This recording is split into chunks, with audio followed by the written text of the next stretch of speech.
Hello Guardians, it is Ebontis here, and I want to talk to you guys about bounties. Now, I'm not the only person who's going to talk about bounties on YouTube, but I want to kind of clarify since we got a little bit of information. I'm recording this video and putting up for October 26th. The TWAB, This Week at Bunties article on the 29th, is going to be talking about currencies and progressions, but that's 10 days before the season launches. If you want to work on some stuff a little bit before that, I figured I would give this to you. They did clarify one thing in This Week at Bungie previously. It was on the 22nd, I think they did. And so I kind of wanted to discuss this with you guys and give you basically my thoughts of what would be worthwhile to do if you are considering to do it and why. A lot of people first wonder, why would I save bounties? Because they have stated pretty clearly when it comes to the raid race, which is what most people do all of this for, when it comes to the raid race, contest is going to be active. So once you get up to 1230 power, and that's going to be by gear score only, but I'll get there in a second. Once you get up to 1230 power level by gear, nothing beyond that is going to benefit you in the raid. That's as high as you're going to be able to be to get the maximum benefit of being a high level in the raid during the contest 24 hours. And again, that raid is going to launch on November 21st on Saturday at reset time. So we know that's going to be a thing. Now, they've also said the bonus power from the artifact is not going to help you. By that, I mean, if you look down here on my artifact, it says plus 20. It's because I got to season rank 210 or whatever, and I've got 20 bonus power. So my gear score right now by what I'm wearing is 1053. But I have 20 bonus power from my artifact, so I'm 1073. If I go to enter the raid, my gear score needs to be 1230. That's what the new, maxes and stuff are going to be. My gear score needs to be 1230 to go into the new raid and be the highest possible to get, the most benefits in there. If I go in there at 1025, I'm going to be a little less than I could be, potentially to get, to be in the best state possible. So you want to have your gear score at 1230, but it means the artifact is not going to help you get a bonus level. That does not mean it is not going to give you access to mods. I don't think the artifact is completely going to go away. I've said in a previous video a while ago, I would like to see the mods change up, how these work, what they unlock. A couple of the columns in my mind are mostly useless. So really, what I'm hoping for is some shakeup in the artifact itself, in the mods that we get, the purpose we have for these. But either way, there's still probably going to be mods coming from this thing. And experience you get from doing anything in the game, which includes bounties, helps unlock your progress and unlocks more mod slots that you can choose. Potentially, there could be something in Beyond Light that's like oppressive stasis. I have no idea what it's going to be called, but if there's a mod that pairs well with the new stasis abilities, or there's one of these like oppressive darkness that makes your void grenades extremely powerful, but maybe next season it's arc. There could be a mod that makes you more powerful in certain encounters, and it could be one of those things you may want to try and unlock, or at least have access to. You may not choose what it is until we get in the raid and see what you need to get, but you still potentially want to unlock as much of your artifact mods as possible so you have access to everything for the season so you can be as prepared as you can. Experience is going to get you there. Now, they've told us on the, This Week at Bungie on the 29th, they're going to cover currencies and progression. We still don't know what that means yet. I don't know if they're going to change up bounties, devalue them, make activities mean more experience. We don't know. But either way, bounties are likely to give you some experience because on the 22nd, they said most of your bounties will stay intact. But, and this is the big giant but, the big one that's sitting out there in the room. They say any bounty tied to specific seasonal activities. So, for example, you can take Festival of the Lost. You can take anything related to the Prismatic Recaster. All of this stuff up here that you're doing. The Umbral Decoder, but the Prismatic Recaster. Any of those bounties, those will be removed November 10th. And any content that is entering the Destiny content vault that is also being removed on November 10th, no bounty related to any of that stuff is going to matter as well. So nothing for the Prismatic Recaster. So anything related to Season of Arrivals. Nothing from Mercury, Mars, Titan, Io, or anything related to the Leviathan, which includes some of the bounties from the Tribute Hall, if you're looking on those still potentially, and also anything related to Benedict 99, and also the guy sitting on the barge, which I think is the same thing. So all 4 of these planets, you have vendors, you can go up to them, you can talk to them. They will have like daily bounties that you can do and stock up. Some of them have weekly bounties that you can do. None of those are going to carry over, and those will all be wiped out.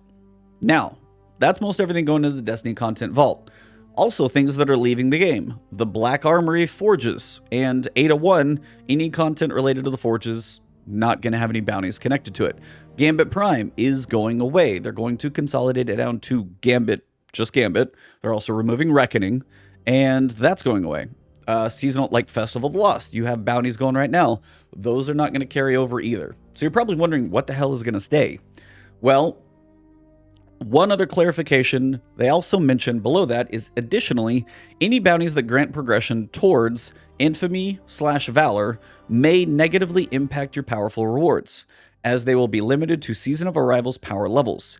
Our recommendation is to go ahead and claim your bounties just to make sure you don't miss out on any XP or Glimmer. And by that, they basically mean, take Valor, for example. That's what you get for playing Crucible. I'm currently rank Legend, so I need to probably play one match and just reset this thing. But as you go through the named ranks, you've got like Heroic and Fabled and all of those things. But you've got like rank 1, 2, and 3. But if you go from like Guardian 1, Guardian 2, Guardian 3, and then you go to like Heroic, like Guardian 3 to Heroic 1, and I'm sure I have these names in the wrong order. But if you go from one name of 3 to the next tier, level 1, you actually get like some powerful gear. Usually a piece of powerful gear drops at that point, along with maybe a little bit of other currencies. If you get that rank up by turning in bounties that you currently have now, that you did not acquire during Season of Arrivals, you are going to get, unfortunately, a Season of Arrivals power level drop. So you could be going through, you've got all your bounties saved up, you've got your artifact now, you're playing a little Crucible, then you turn in a bunch of Crucible bounties. You're going to get a drop that is like 1050. It's going to help you in no way because it's tied to old bounties. So I probably would not be doing any Crucible bounties or saving up any bounties from shacks. Same thing for Gambit. You have an Infamy rank when you play Gambit, and as you level up in your Infamy, you get some drops that happen when you get those new named ranks. Same thing. If you level up based on old bounties from a previous season, you're going to get old level gear that's not going to help you at all. And unfortunately, you now just took away a powerful drop that you could probably get a little easier and quicker because the low level stuff comes quicker. And that one's now no longer going to help you. So you don't want to do anything that's going to take away from any powerful drops that you can get. So I would probably advise against doing Crucible bounties and Gambit bounties, and then anything related to this side, plus the seasonal events that we've got going on. So what should you do? Vanguard really doesn't have one of those ranks right now. Now, maybe it will. Maybe they're going to give the Vanguard something like, you know, I don't even know what the hell they would call it, but a Vanguard ranking system. If that happens and they tell us that's going to happen, for one, I will let you guys know. But two, if you had bounties stored up from that one, I probably would be weird that the same thing would happen because they're old bounties. But currently, you don't get anything from those bounties except experience and a little bit of currencies like Vanguard tokens. So you could save up Vanguard. You could save up a couple weeklies and some dailies and some repeatables from Zavala in the tower and have some Vanguard bounties. Now, you've also got planets that are going to stay. You've got EDZ. He's going to have some daily bounties. You've got the moon. You've got Eris bounties. You've got, sorry, I touched the mic. You've got the Lectern bounties. You've got Tangled Shore. You got some spider bounties that you can do. You've got Dreaming City, some Petra bounties. And Nessus, you do not have anything related to the Leviathan. Remember, all that stuff is going away. So anything down here, all going away. But you still do have failsafe. So you could have some, bounties as well. So my advice is probably to stay on the right, I'm doing this backwards in the camera, but basically stay on the right-hand side of the screen and then potentially Vanguard bounties. If you're looking in the tower, the only ones that I would consider doing, maybe Trials bounties. I don't know how those are going to take, but maybe they're worth keeping for experience. You've got Vanguard bounties I would do. Shax bounties I would not do. Gunsmith bounties, he's still probably going to be there, so those are probably safe to do. And then maybe Hawthorne, but those are mostly related to raids. Some of those are leaving, so that's kind of risky. That one's mostly up to you. Ikora doesn't have a whole lot going on. The Umbral Decoder is going to go away. I wouldn't worry about Gambit bounties so you don't mess anything up. The Prismatic Recaster is going to leave, so none of the Season of Arrivals bounties are going to be there. Ada 1, she's related to the Black Armory. I don't even know if she's going to be in the tower anymore. Maybe that's where Anna Bray is going to set up shop. And then Benedict, he's going to leave as well because he's related to the Leviathan. So you've got Gunsmith, you've got Vanguard, and then if you come back out here, you've got Earth, the Moon, Nessus, not Leviathan, Dreaming City, and Tangled Shore. That's all I would do. Now again, maybe bounties are going to worth like a tenth what they are now. Maybe they're going to function a different way. All of this is, we don't know yet until Thursday.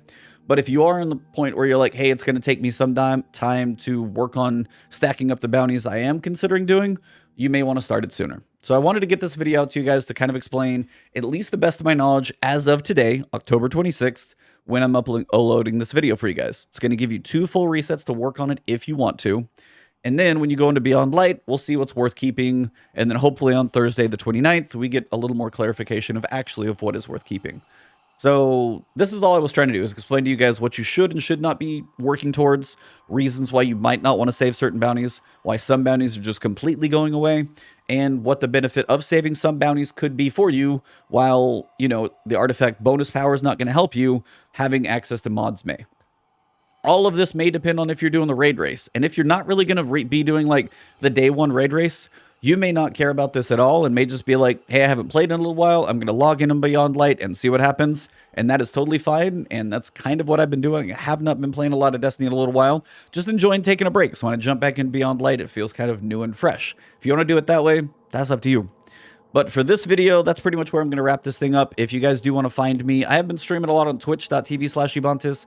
We have the Last Word podcast on there on Friday. Got some cool guests coming up. Got a really cool one this Friday, actually, so stay tuned. Follow me on Twitter if you want to see who the guests are once we, get those planned out. We'll let you guys know. And then right here on YouTube, if you did enjoy the video, drop a like below. Leave a comment if you got questions, thoughts, maybe anything else that I may have missed related to this. I might like it or pin it to the top. And then if you're new to the channel, hit that subscribe button and that alert bell. That'll get my videos hopefully coming through the YouTube algorithm to you. Thank you all very much, and I'll see you soon.